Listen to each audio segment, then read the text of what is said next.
الحمد لله وكفى وسلام على عباده الذين اصطفى أما بعد فأعوذ بالله السميع العليم من الشيطان الرجيم.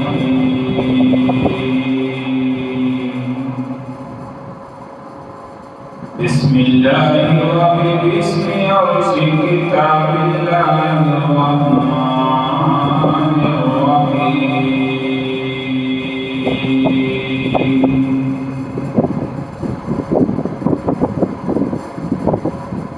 يا أيها الذين آمنوا إن جاءكم فاسق بنبأ فتبينوا أن تصيبوا قوما بجهالة فتصبحوا على ما فعلتم نادمين.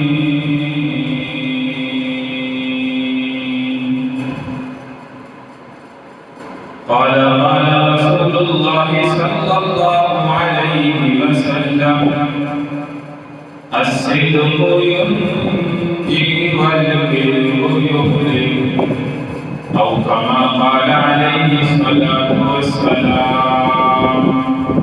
صدق الله مولانا العظيم. رب اشرح لي صدري ويسر لي أمري واحلل عقدة من لساني يفقهوا قولي. رب زدني علما رب زدني علما رب زدني علما. سبحانك لا علم لنا إلا ما علمتنا إنك أنت العليم الحكيم. يا رب صل وسلم دائما أبدا على حبيبك خير الخلق كلهم.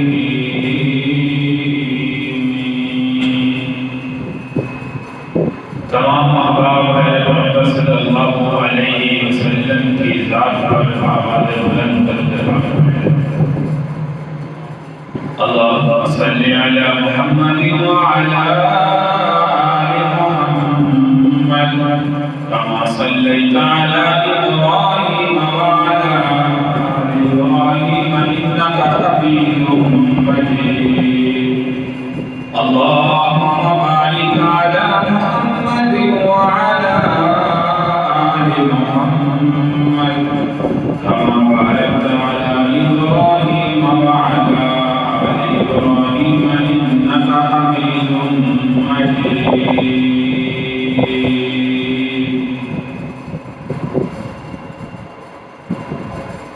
قابل صلی کرام سامعین کرام بزرگوں دوستوں پردہ نشین مومنین،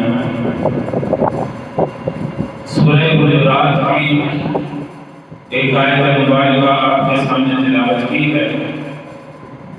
اللہ تبارک و تعالی ہم سب کو حقیقت میں مسلمان بننے کی اور مسلمانوں والے اعمال خالق کائنات اپنانے کی توفیق عطا فرمائے.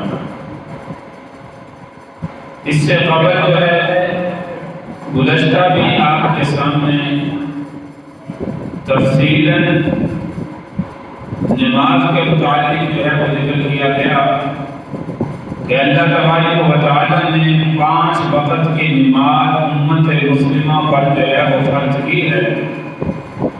ہمیں یہ چاہیے کہ اپنی زندگی کے اندر پیارے پیغمبر صلی اللہ علیہ وسلم جو شریعت مطہرہ لے کر آئے، جو شریعت مطہرہ ہمارے پیارے پیغمبر صلی اللہ علیہ وسلم نے متعین فرمائی، اسی کے دائرے میں رہ کر ہم مسلمان زندگی گزارنے والے بن سکیں. اللہ تبارک و تعالیٰ کی ذات کا بڑا ہی احسان اور سب شکر ہے کہ جس اللہ تبارک و تعالی نے ہمیں مسلمان بنایا، کلمہ گو بنایا، امت محمدیہ کے اندر خالق کائنات نے ہمیں پیدا فرمایا، اور آج ہم اپنے آپ کو مسلمان کہتے ہیں۔ اس پر اللہ کی ذات کا کروڑوں مرتبہ بھی شکر ادا کریں تو کم ہے، کیونکہ پوری کائنات کے اندر اس وقت جو دین اسلام ہے وہ سب سے سچا مذہب ہے۔ اللہ تبارک و تعالی نے دین اسلام کو پسند فرمایا، اور جو دین اسلام پر زندگی گزارنے والا مسلمان ہے، یاد رکھو وہ دنیا اور آخرت دونوں جہاں کے اندر کامیاب انسان ہے۔ تو اس لیے میرے بھائی 5 وقت کی نماز ایک دین کا اہم رکن ہے۔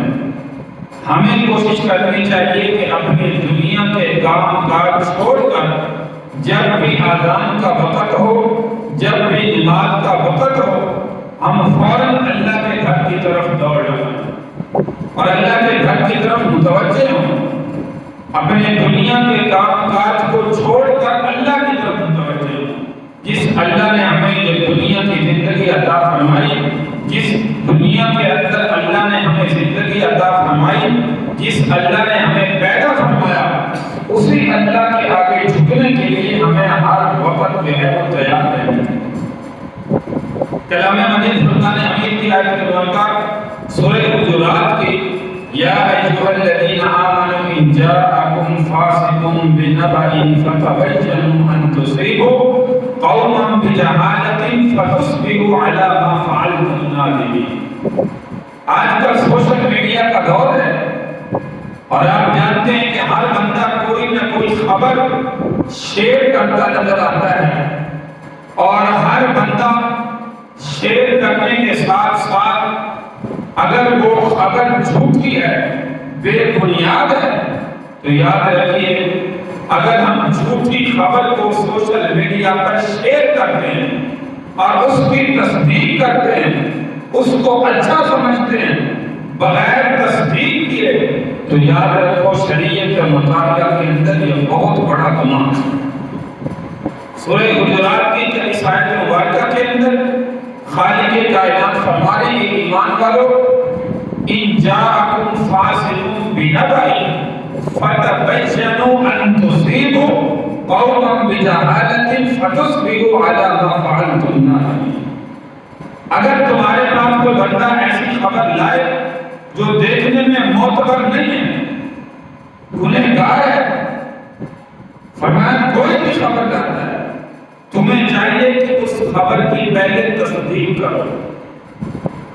فتبینوا ان تصیبوا قوما بجہالۃ، اور اگر تصدیق نہیں کرتے تو اس کا وبال اور گناہ اور عذاب کیا ہے؟ فرمایا تم نے اگر تصدیق نہیں کی، بغیر تصدیق کے اس بات کو نقل کر دیا، اس بات کو شیئر کر دیا، اس بات پر گمان کر لیا، اور بعد میں پتہ چلا کہ یہ تو خبر جھوٹی تھی، تو پھر یاد رکھو کہ اس میں انسان کو بھی زندگی میں شرمندگی اٹھانی پڑتی ہے۔ بعد میں شرمندہ ہوتا ہے کہ میں نے یہ کیا کر دیا، یہ تو خبر جھوٹی تھی، میں نے تصدیق ہی نہیں کی۔ تو اس لیے میرے بھائی آج کل سوشل میڈیا کا دور ہے، ہر بچے کے پاس، بڑے کے پاس، بزرگ کے پاس موبائل فون موجود ہے، اور آپ جانتے ہیں کہ اس میں دن رات کئی خبریں جھوٹ پر مبنی ہوتی ہیں۔ ہم اس کو آگے شیئر بھی کر رہے ہیں، اس پر گمان بھی کر رہے ہیں، اس پر یقین بھی کر رہے ہیں، لیکن اس میں یہ پتہ نہیں کہ شریعت اس کے مطابق ہمیں کیا کہتی ہے، دین اسلام ہمیں اس کے مطابق کیا کہتا ہے۔ اور یاد رکھیے اگر ایسے بندے کو سمجھایا کہ وہ کہتے ہیں تو کون آتا ہے، ہمیں نہیں سمجھانا، ہمیں تم سے زیادہ علم ہے، ہم جانتے ہیں کہ کون سی بات صحیح ہے، کون سی جو ہے وہ صحیح نہیں ہے۔ تو میرے بھائی بغیر تصدیق کے کسی بات کو سچا نہ سمجھے، جب تک اس کی تسلی نہ کر لے، یقین نہ کر لے۔ اس آیت مبارکہ کی روشنی کے اندر دیکھیے عرب کا ایک خاندان قبیلہ تھا، عرب کا ایک قبیلہ تھا بنی مستلق، جیسے غزوہ بنی المصطلق بھی پیش آیا تو بنی المصطلق ایک خاندان عرب کا ہے، اس کے سردار حضرت حارث بن زرار رضی اللہ تعالی عنہ پہلے مسلمان نہیں تھے، اللہ کے نبی کی خدمت میں تشریف لائے اور آ کر کہنے لگے یا رسول اللہ میں اسلام میں داخل ہونا چاہتا ہوں۔ یاد رکھیے یہ حارث وہ ہیں جن کی بیٹی حضرت جویریہ رضی اللہ تعالی عنہ پیارے پیغمبر صلی اللہ علیہ وسلم کی زوجہ محترمہ ام المؤمنین تھی۔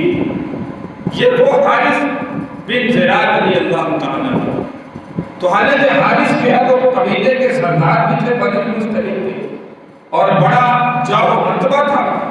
اللہ کے نبی کی خدمت میں حاضر ہوئے، اس آیت مبارکہ کو ذہن میں رکھیں جو آپ کے سامنے سورہ حجرات کی ذکر کی ہے کہ جب تک ایک بات کی تسلی نہ ہو جائے، تصدیق نہ ہو جائے، اس بات پر یقین نہیں کرنا چاہیے، وہ بات جھوٹی بھی ہو سکتی ہے۔ تو یہ حضرت حارث اللہ کے نبی کی خدمت میں آئے، یا رسول اللہ مجھے کلمہ پڑھا دیجیے، دائرہ اسلام میں داخل کر دیجیے۔ حضور علیہ السلام نے کلمہ پڑھایا، کلمہ پڑھنے کے بعد دائرہ اسلام میں داخل ہوئے تو اللہ کے محبوب صلی اللہ علیہ وسلم نے فرمایا حارث اب تمہارے دل میں 5 وقت کی نماز فرض ہے، 5 وقت کی نماز فرض ہے، اس کے بعد زکوٰۃ فرض ہے۔ فرمایا ان میں کوتاہی جو ہے وہ نہ کرنا اور اپنے قبیلے میں جا کر نماز کی بھی تلقین کرو، اور جو مالدار صاحب حیثیت ہے، مالدار ہے، صاحب نصاب ہے، انہیں زکوٰۃ پر بھی جو ہے وہ اس کا جو ہے وہ حکم دو۔ تو حضرت حارث نے کہا یا رسول اللہ ٹھیک ہے میں آپ کی اس بات پر عمل کروں گا، اللہ نے جو فرائض مقرر کیے ان پر پورا ہوگا۔ حضرت حارث واپس اپنے خاندان میں گئے، قبیلے میں گئے، بنی المصطلق میں گئے، وہاں پر جا کر کہا کہ میں اسلام لا چکا ہوں، مسلمان ہو چکا ہوں، کلمہ پڑھ چکا ہوں، دائرہ اسلام میں داخل ہو چکا ہوں، لہذا ہم پر اب جو ہے وہ نماز فرض ہے اور یہ زکوٰۃ جو ہے وہ فرض ہے۔ اب آپ جانتے ہیں کہ یہ سردار تھے خاندان کے، تو باقی سارا قبیلہ بھی اسلام کے اندر جو ہے وہ داخل۔ اب اس سردار کے داخل ہونے کی وجہ سے آس پاس کے بہت سے قبیلے دائرہ اسلام کے اندر داخل ہوئے۔ تو جاتے ہوئے حضرت حارث نے فرمایا یا رسول اللہ فلاں مہینے کی فلاں تاریخ کو آپ اپنا ایک قاصد بھیج دیجیے گا میرے قبیلے کے اندر، جو زکوٰۃ کا مال لے کر آپ کی خدمت کے اندر جو ہے وہ پہنچا، فلاں مہینے میں فلاں تاریخ میں۔ حضور نے فرمایا ٹھیک۔ اب یہ حارث رضی اللہ تعالیٰ عنہ آپ کے سسر بھی ہیں رشتے میں، کیونکہ آپ کی بیٹی حضرت جویریہ رضی اللہ تعالیٰ عنہ زوجہ محترمہ حضور صلی اللہ علیہ وسلم کی ام المؤمنین ہے۔ تو حارث رضی اللہ تعالیٰ عنہ نے اپنے خاندان قبیلے کو یہ سارے احکام بتلائے اور بتانے کے بعد وہ زکوٰۃ وغیرہ جو ہے وہ اکٹھی کر کے رکھی۔ حضور علیہ السلام نے ایک صحابی کو بلایا، لبید بن علقمہ رضی اللہ تعالیٰ، اس کو بلایا اور فرمایا کہ جاؤ بنی المصطلق قبیلے کے اندر جاؤ، یہ تاریخ یہ دن جو ہے وہ حضرت حارث نے مجھے بتایا تھا، جا کر ان سے زکوٰۃ وصول کر کے میری خدمت کے اندر جو ہے وہ لے لیں۔ اب یہ صحابی رسول نے جو ہے وہ سفر شروع کیا۔ جب اس قبیلے کے اندر پہنچے تو قبیلے میں پہنچنے سے پہلے دیکھا کہ غزوہ بنی المصطلق جہاں پہ ہوا، یہ بنی المصطلق کے لوگ کچھ تعداد کے اندر قبیلے سے باہر آ رہے ہیں۔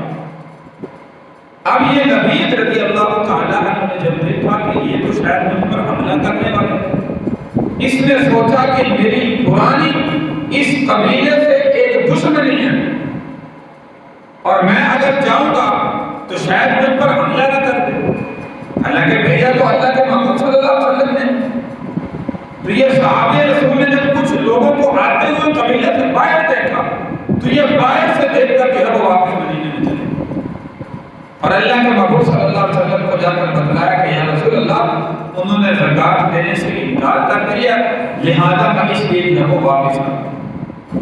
اور میں نے دیکھا کچھ لوگ قبیلے سے باہر مل کر حملہ کرنے والے تھے، وہ تو میرے قتل کا منصوبہ بنا کے آ رہے تھے، تو میں اس لیے جو ہے انہوں نے زکوٰۃ سے بھی انکار کر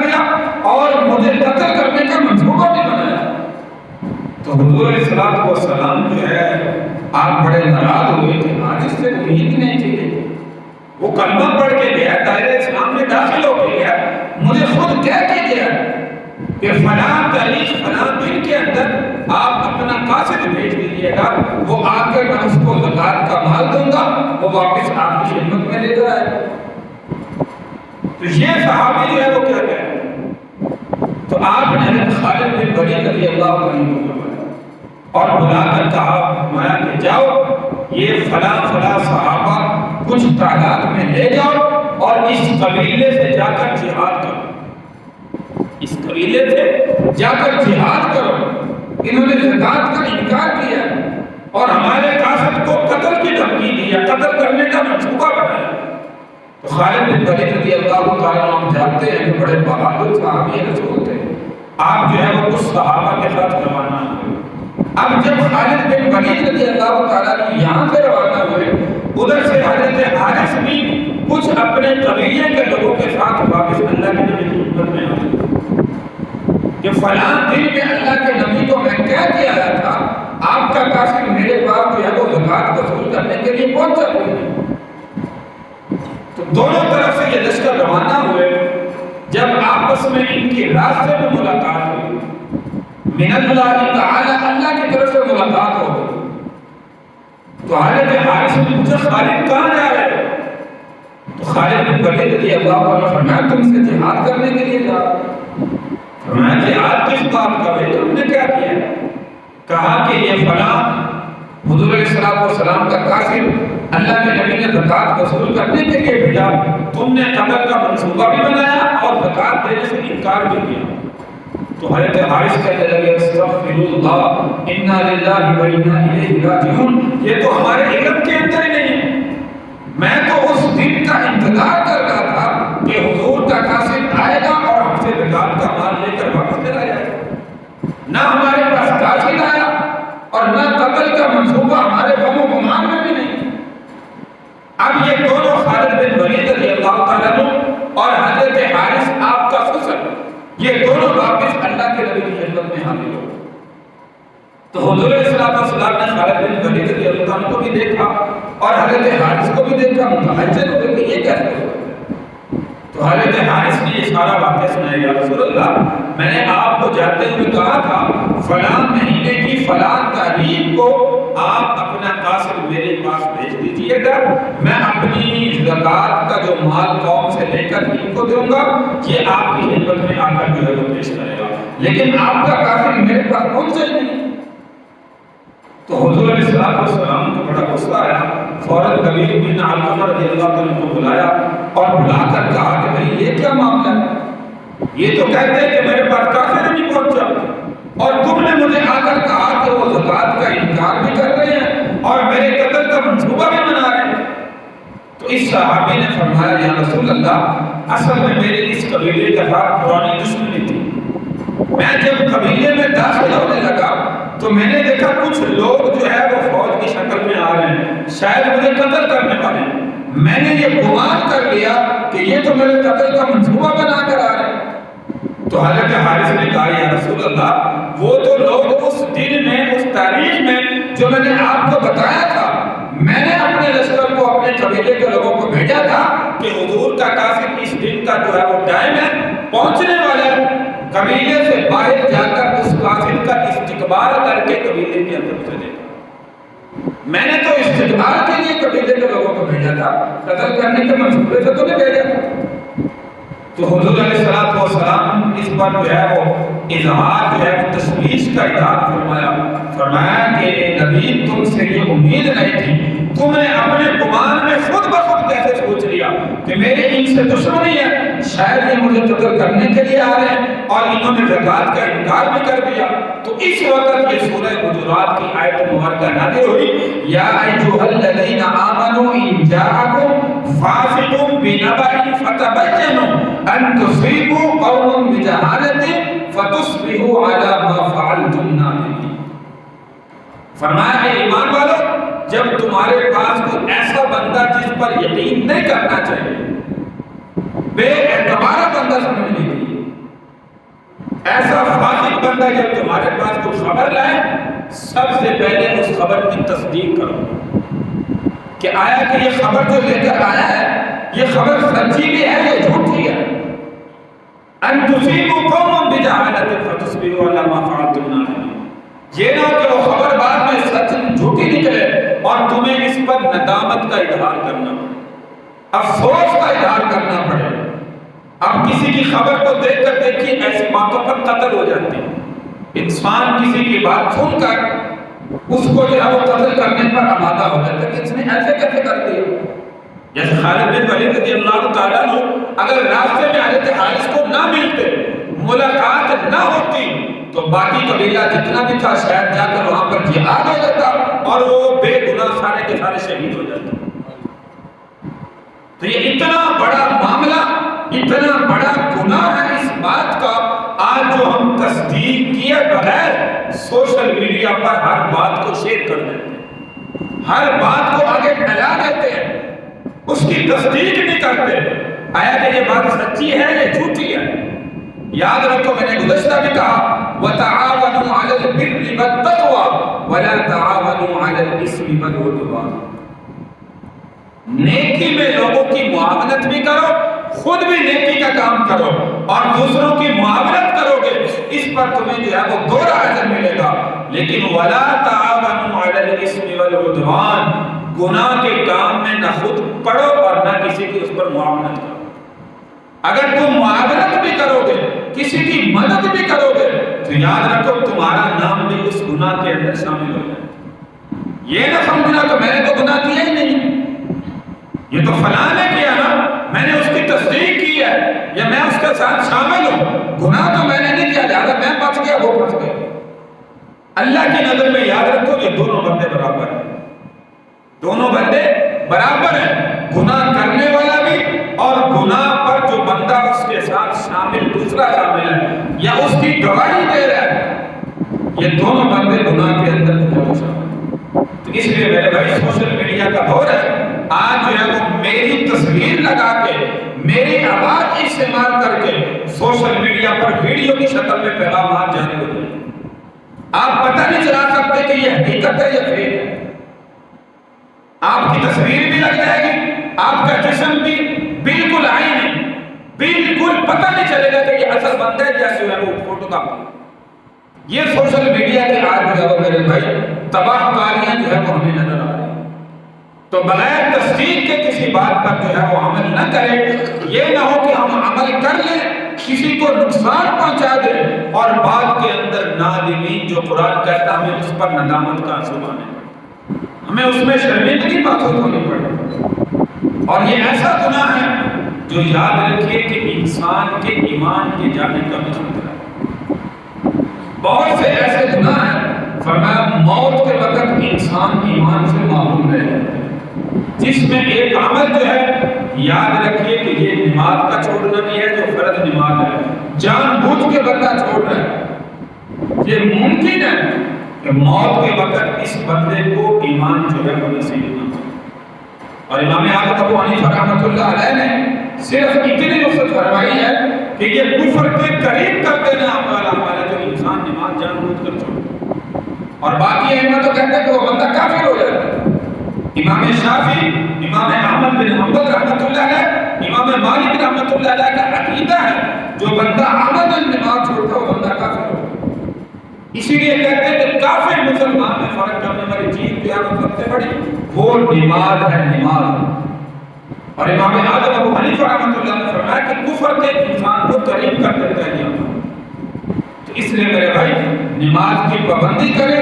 ایک یہ عمل مرتے وقت یاد رکھیے ایمان سے مسلمان بندہ بھی محروم ہو جائے. اور دوسرا ایسا عمل جو کفر کے قریب کر دینے والا ہے، مثال کے طور پر کسی کو ناحق قتل کر دینا. اب یہ ناحق کسی کو قتل کرنا یہ کفر کا عمل ہے، مسلمان کا عمل ہو ہی نہیں سکتا.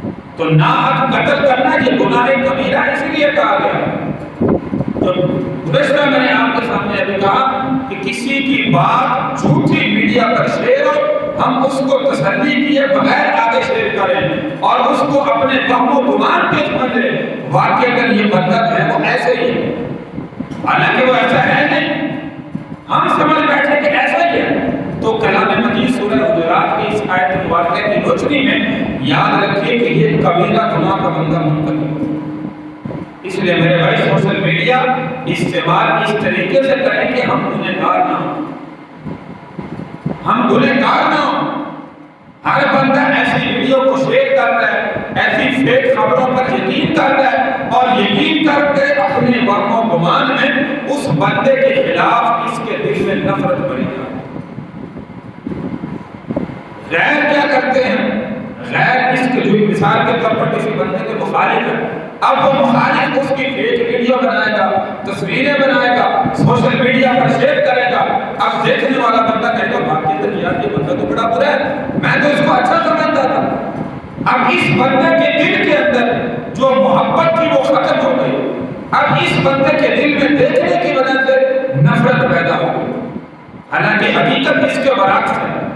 تو کلام مجید اس آیت مبارکہ کے اندر اللہ تبارک و تعالیٰ یہ فرما رہے ہیں کہ ایمان والوں جب تمہارے پاس کوئی ایسی خبر آئے سب سے پہلے اس کی تصدیق کرو، اور اگر تصدیق کیے بغیر تم نے وہ عمل کر لیا، یہ نہ ہو کہ بعد میں تمہیں اس پر ندامت ہو، تمہیں اس پر شرمندگی ہو۔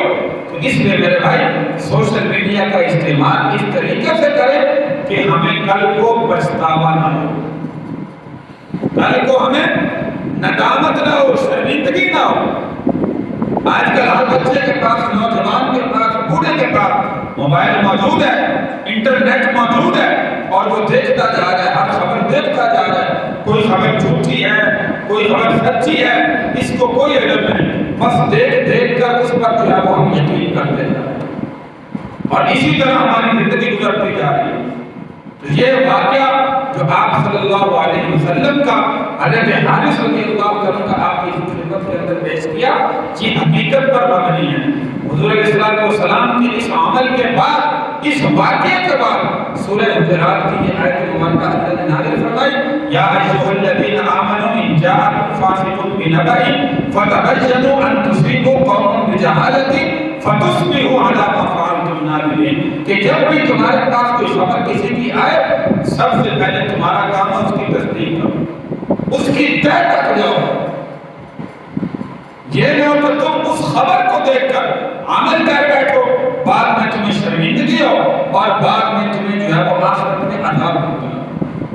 تو میں ذکر کر رہا تھا کہ بہت سے ایسے کام ہیں کہ انسان کے ایمان جانے کا موت کے وقت جو ہے وہ خطرہ ہے، جن میں ایک نماز چھوڑنا، اور دوسرا کبیرہ گناہ کرنا، تیسرا سودی معاملات کرنا، سودی کاروبار کرنا، کیونکہ فَأْذَنُوا بِحَرْبٍ مِّنَ اللَّهِ وَرَسُولِهِ، اللہ تعالیٰ نے فرماتے ہیں جو سودی کاروبار کرتا ہے اللہ کا اس بندے کے ساتھ اعلان جنگ ہے۔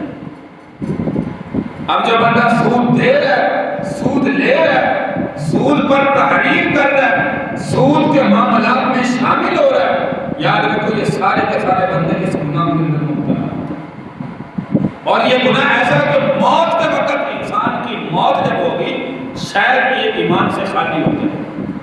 اور میں اکثر دعا میں کہتا ہوں کہ سب سے زیادہ شیطان جو مسلمان پر حملہ کرتا ہے وہ موت کے وقت ہے۔ اس مسلمان کی جب موت ہو رہی ہے یہ کلمہ نہ پڑھے، اس کی موت مرتد ہونے کی حالت میں ہو، تاکہ یہ آخرت میں میرا ساتھی بنے، یہ رحمان کا بندہ نہ بنے۔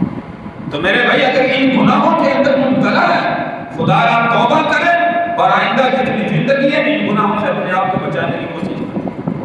فَأْذَنُوا بِحَرْبٍ مِّنَ اللَّهِ وَرَسُولِهِ، اللہ کہتا میرا اعلان جنگ ہے۔ بعض لوگ اس میں مسائل بھی پوچھتے ہیں کہ بینک کی نوکری کیسی ہے جہاں پر سود کا معاملہ چلتا ہے، سودی کاروبار چلتا ہے، تو اکثر بھی اب آپ کے سامنے ذکر کیا جاتا ہے۔ یاد رکھیے بینک میں جو ملازم ہیں ان کی تنخواہوں کا بھی یہی مسئلہ کہ وہ ناجائز اور حرام ہے، یہ فیلڈ، یہ نوکری ایسی ہے۔ ہاں اگر اسلامک بینک کا تو پھر ٹھیک ہے۔ تو اس لیے میرے بھائی سود لینے والا، سود دینے والا اور سودی معاملات میں ملوث بندہ، جو میں نے شروع میں کہا وَتَعَاوَنُوا عَلَى الْبِرِّ وَالتَّقْوَىٰ، وَلَا تَعَاوَنُوا عَلَى الْإِثْمِ وَالْعُدْوَانِ، میں نہیں کہہ رہا، اللہ کا قرآن کہہ رہا ہے کہ کسی گناہ میں جو بندہ ساتھ شامل ہے، گناہ نہیں کر رہا لیکن شامل ساتھ ہے، وہ تحریری شکل میں شامل ہے، وہ سود لینے دینے میں شامل ہے، دلوانے میں شامل ہے، کسی معاملہ میں شامل ہے، تو یاد رکھیے وہ پورے کا پورا گنہگار بندہ سمجھا ہے، وہ پورے کا پورا اس میں ملوث سمجھا جائے گا۔ اس لیے میرے بھائی یہ سودی معاملات ایسا گناہ ہے موت کے وقت انسان کے ایمان کے جانے کا سبب ہے۔ اور چوتھے نمبر پر ایسے گناہ جس میں تقریباً 1000 یا 1200 احادیث مبارکہ میں تھی، جو آخر میں آپ عربی پڑھتے فلیس منا، من غشنا فلیس منا، جس نے ملاوٹ کی حضور علیہ السلام نے فرمایا وہ میری امت میں سے نہیں، جس نے ملاوٹ کی میری امت میں سے نہیں ہے، من اعرض فلیس منا، جس نے میری سنت سے اعراض کیا وہ میری امت میں سے نہیں۔ تقریباً 1200 احادیث مبارکہ ہیں، مختلف کام اللہ کے نبی نے گنوائے، جس نے فلاں کام کیا میری امت سے باہر ہے، جس نے فلاں کام کیا میری امت سے باہر ہے۔ تو یاد رکھیے جو ایسی احادیث مبارکہ ہیں، ایسے عمل ہیں، یاد رکھو ایسا بندہ بھی خطرہ ہے کہ ایمان موت کے وقت اس کا کلمہ نصیب نہ۔ اس لیے میرے بھائی ایسے کاموں کے اندر ملوث ہیں، خدا را اپنے آپ کو بچائیں، آج تک جو ہو گئے اپنے اللہ سے سچی معافی مانگے اور آئندہ عہد کریں کہ یا اللہ میں ایسے گناہوں کے اندر جو ہے وہ مبتلا نہیں ہوں گا، آج تک جو ہو گیا اس پر سچے دل سے اپنے اللہ سے معافی مانگے، کیونکہ یا عبادی الذین اسرفوا علی انفسہم لا تقنطوا من رحمت اللہ۔ تو اس لیے میرے بھائی یہ آج کی چند باتیں آپ کے سامنے سوشل میڈیا کے حوالے سے جو ہے وہ ذکر کی۔ سب سے پہلا اصول سوشل میڈیا کا یہ یاد رکھیں، آپ جوان ہیں، بچے ہیں، بوڑھے ہیں، کہ یہ خبر جو میرے موبائل میں آئی ہے فلاں بندے کی مناسبت سے، یہ سچی ہے یا جھوٹی ہے؟ اگر تو وہ جھوٹی ہے اور ہم سچا سمجھ کے اس پر عمل کر رہے ہیں تو یاد رکھو کہ اس میں آپ ملوث ہیں، گنہگار ہیں، بہت بڑا کبیرہ گناہ ہے۔ اس لیے میرے بھائی اپنے آپ کو بچانے کی کوشش کریں۔ اللہ تبارک و تعالیٰ سے دعا ہے اللہ تبارک و تعالیٰ حقیقت میں ہمیں مسلمان بننے کی توفیق عطا فرمائے، اور یہ سوشل میڈیا موبائل آخرت میں ہمیں جہنم میں لے جانے کا سبب بن سکتا ہے۔ اس لیے اس کو استعمال اس طریقے سے کریں کہ یہ ہماری ضرورت کے کام آئے، ہماری آخرت کو برباد کرنے کے کام نہ آئے، یہ ہماری آخرت کو کہیں برباد نہ کر دے، اس لیے اس کا استعمال صحیح طریقے سے کریں۔ اللہ تبارک و تعالیٰ سے دعا ہے کہ اللہ تعالیٰ ہمیں عمل کی توفیق عطا فرمائے اور پیارے پیغمبر صلی اللہ علیہ وسلم کے سنت اعمال اپنی زندگی میں اپنانے والا بنائے۔ وآخر دعوانا ان الحمد للہ رب العالمین۔